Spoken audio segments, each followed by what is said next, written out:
नमस्कार, TPV news में आपका स्वागत है। मैं हूं अखिल जांगिड़। चलिए रुक करते खबरों की तरफ। प्रशासन गांव के संग अभियान के तहत सेलुम्बर के डांगीवाड़ा में आयोजित शिविर में विभिन्न योजनाओं का लाभ बांटा गया। शिविर प्रभारी दिनेश धाकड़ ने बताया कि पूर्व सांसद रघुवीर सिंह मीणा की उपस्थिति में आमजन की समस्याओं का हाथों हाथ निस्तारण किया और पात्र जनों को लाभान्वित किया गया। शिविर में पंचायती राज विभाग द्वारा 14 आवास स्वीकृति और 122 पट्टे वितरण किए गए। 6 जन्म मृत्यु, नए जॉब कार्ड 8, राजस्व रिकॉर्ड की प्रतिलिपि 287, राजस्व रिकॉर्ड में शुद्धिकरण के 463, नामांतरण के 475, बंटवारे के 4, सीमा ज्ञान के 25, रास्ते के 6 और ऊर्जा विभाग द्वारा 5 परिवारों का हाथों हाथ निस्तारण किया गया।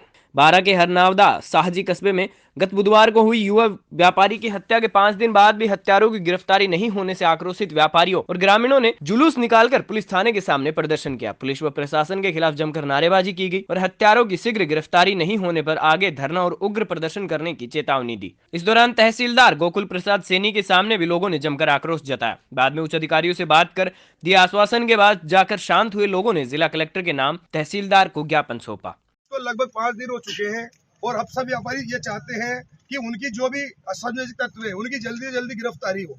आजकल ये हो चुका है कि एक 2 कोटी का दारूड़ी आता है और वो अपना पीकर अपने शेर बाट दिखाता है, वो गलत है। हम ये चाहते हैं उन पे अंकुश हो। जो ये गलत तत्व चल रहे हैं दारू वारू स्मेक वाले, इन लोगों को भी दबाया जाए।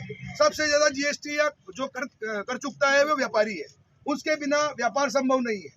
हम ये चाहते हैं कि हमारा कुछ तकलीफ नहीं, हम सिर्फ ये चाहते हैं कि जो गलत हुआ है उसकी घोर निंदा करता पूरा व्यापार संघ, और ये चाहता है कि जल्दी से जल्दी 25 तारीख का अल्टरनेटर दिया है पुलिस प्रशासन को। हमने अभी लिखित में हम एसडीएम साहब को जैसा कि देंगे, सभी लोग देंगे और सभी एकता में है। हम ये चाहते हैं कि जल्दी से जल्दी उनकी गिरफ्तारी हो ताकि ये जो असामाजिक तत्व है भविष्य में करने से पहले लाख बार सोचे। टोंक के चराई क्षेत्र में स्थित देवनारायण आवासीय विद्यालय की 21 छात्राओं की बीती रात को चूरमा बाटी खाने के बाद तबीयत बिगड़ गई। उन्हें उल्टी, दस्त और पेट दर्द हुआ, लेकिन वार्डन के उपस्थित नहीं होने के कारण इन छात्राओं की सुध नहीं ली गई और वे रात भर दर्द से तड़पती रही। फिर उन्हें सोमवार सुबह स्कूल में पहुंचे टीचरों ने टोंक के शहादत अस्पताल में इलाज के लिए भर्ती करवाया। इस तरह लगातार छात्राओं के अस्पताल में आने से प्रशासन में हड़कंप मच गया, जिस पर टोंक जिला कलेक्टर चिन्मयी गोपाल ने त्वरित कार्यवाही करते हुए मेडिकल टीम को आवासीय स्कूल भेजा और सभी छात्राओं का चेकअप किया। जानकारी के अनुसार चराई के देवनारायण राजकीय आवासीय छात्रावास में 228 छात्राएं निःशुल्क रहती है। देर शाम को स्पेशल डाइट के तहत इन्हें छात्रावास प्रबंधन की ओर से चूरमा बाटी दी गई थी। इसके करीब आधा घंटे बाद ही छात्राओं का सिर दर्द करने लगा। कईयों को उल्टी दस्त हुई, लेकिन वहां न तो वार्डन थी और न ही प्रिंसिपल थी। इसके चलते रात भर ये छात्राएं दर्द से तड़पती रही। कलेक्टर चिन्मय गोपाल ने बताया कि यह गंभीर मामला है। इसका पता लगने के बाद पहली प्राथमिकता छात्राओं के इलाज पर रही है। हॉस्टल में मेडिकल टीम भेजी हुई है, सभी छात्राओं का चेकअप करेगी। रात की भोजन सामग्री और पानी के सैंपल करवाए जा रहे हैं। इसके बाद इनमें कुछ मिलावट या अशुद्ध खाद्य सामग्री पाई जाती है तो दोषी लोगों के खिलाफ कार्रवाई की जाएगी। हमारे खाने में कल जो हमारा खाना बना उसमें पता नहीं ऐसी कौन सी चीज़ थी जिससे सभी लड़कियों के पेट में दर्द होने लग गया, उल्टी होने लगी, कई लड़कियों को दस्त लग गई। फिर पहले भी ऐसा कई बार हो चुका है कि हमारी इल्लियाँ लटे वगैरह ऐसे आई थी, तो हमने मैडम को कई बार बोला, मैडम ने हमारी समस्या नहीं सुनी। उसके बाद हमने धरना प्रदर्शन किया तो आगे से कोई अधिकारी भी आया, यहाँ टोंक से भी गए अधिकारी, तो उन्होंने बोला कि अब सब ठीक हो जाएगा। अब आप हमारे खाने में पहले लटे भी आती थी और शाम को जब दाल बाटी चूरमा बना तो शाम को ही लड़कियाँ उल्टियाँ करने लगी, सिर दर्द होने लगा। और फिर जब शाम तक उनकी तबीयत खराब थी, फिर सुबह जब स्टाफ आया तो हमारे यहाँ पे एग्जाम थे, हम पेपर देने गए थे। तो सायला उपखंड मुख्यालय पर 2,53,00,000 की लागत से बने नवीन तहसील भवन का प्रभारी मंत्री सहित अतिथियों ने लोकार्पण किया। लोकार्पण समारोह का आयोजन जालोर प्रभारी मंत्री अर्जुन सिंह बामणिया के मुख्य आतिथ्य और जालोर विधायक जोगेश्वर गर्ग की अध्यक्षता में आयोजन हुआ। कार्यक्रम में अतिथियों ने नवनिर्मित तहसील भवन का फीता काटकर और शिलालेख पट्टी का अनावरण कर लोकार्पण किया। प्रभारी मंत्री अर्जुन सिंह बामणिया ने राजस्थान सरकार के 3 वर्ष में किए गए विकास कार्यों को बताते हुए लोक कल्याणकारी योजनाओं की जानकारी दी और कहा कि राज्य सरकार जनहित के कार्यों को करने के लिए कृत संकल्पित है और जिले में कोई अधूरा रह गया जनहित का कार्य है वह भी हमारे ध्यान में लाएं ताकि उसका भी शीघ्र से शीघ्र समाधान किया जा सके। मुख्यमंत्री जी ने जनता के लिए लोक कल्याणकारी योजनाएं जो बनाई है वो हम 3 साल की उपलब्धियां हैं। जिसमें आप किसान मित्र गिन लो, चिरंजीवी योजना गिन लो, पालन सारी उपलब्धियां राजस्थान गवर्नमेंट और बच्चा दादो उड़ान योजना और ले आए। हमारे लिए मेरे यहाँ प्रभारी बनने के बाद में या मेरे प्रभारी बनने के नाते यहाँ की जनता की जो प्राथमिकताएं आएगी, चाहे बारह में पंचायती राज चुनाव के तहत जिला परिषद और पंचायत समिति सदस्य पद के लिए मंगलवार को शहर के राजकीय महाविद्यालय में मतगणना शुरू हुई। चुनाव विभाग ने इसकी तैयारियां पूर्ण कर ली है। मतगणना स्थल के आसपास सुरक्षा की कड़ी व्यवस्था की गई है। जिला निर्वाचन अधिकारी राजेंद्र विजय ने बताया कि मतगणना में प्रथम पारी में पंचायत समिति सदस्यों के लिए मतों की गिनती की जाएगी। दूसरी पारी में जिला परिषद सदस्य के लिए मतगणना होगी। मतगणना के दौरान आमजन की सुविधा के लिए मतगणना केंद्र से लाउड स्पीकर के माध्यम से चुनाव परिणामों का प्रसारण किया जाएगा।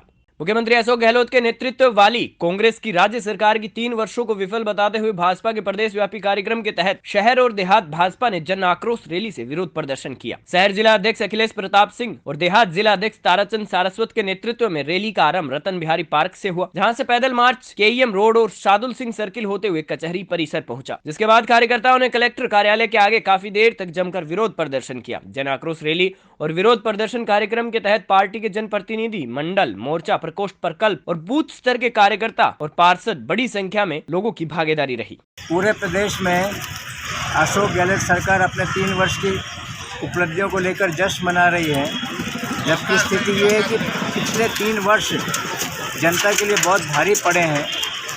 और जश्न किस बात के लिए मना रही है कांग्रेस? महिला दुष्कर्म और महिला बलात्कार के नाम पर राजस्थान नंबर 1, युवाओं में जो आत्महत्या की प्रवृत्ति बन रही है उस दृष्टि से राजस्थान नंबर 1, किसानों की कर्ज माफ़ी जिसका वादा 1918 में सरकार ने किया था कि हम सत्ता में आने के बाद कर्ज माफ़ी का कार्य करेंगे, वो आज तक किसानों का नहीं हुआ। किसानों में आत्महत्या की प्रवृत्ति बढ़ रही। उसके अतिरिक्त किसानों की छोटे छोटे किसानों की भूमि भी कुर्क होने लगे, ये भी स्थिति सरकार ने क्रिएट कर दी।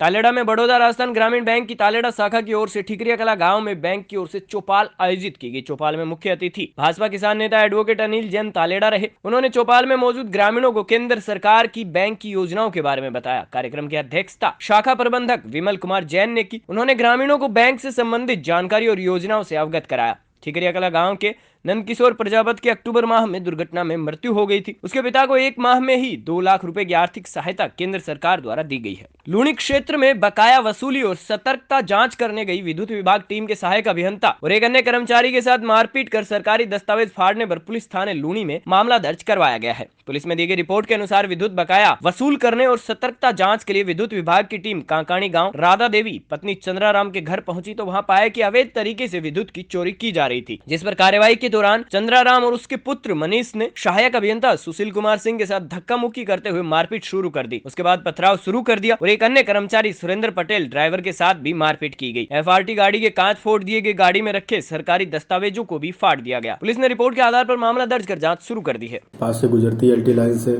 सीधे तार लगा करके विद्युत उपभोग कर रहा है तथा घर के अंदर 2 और मकान बने हुए जिनको भी चोरी करवा रहा था। मौके पर समझाइश करने के दौरान राधा देवी का पति चंद्राराम द्वारा मुझ पर तथा मेरे साथी जो मेरा ड्राइवर था उस पर मारपीट की गई तथा जानलेवा हमला किया गया।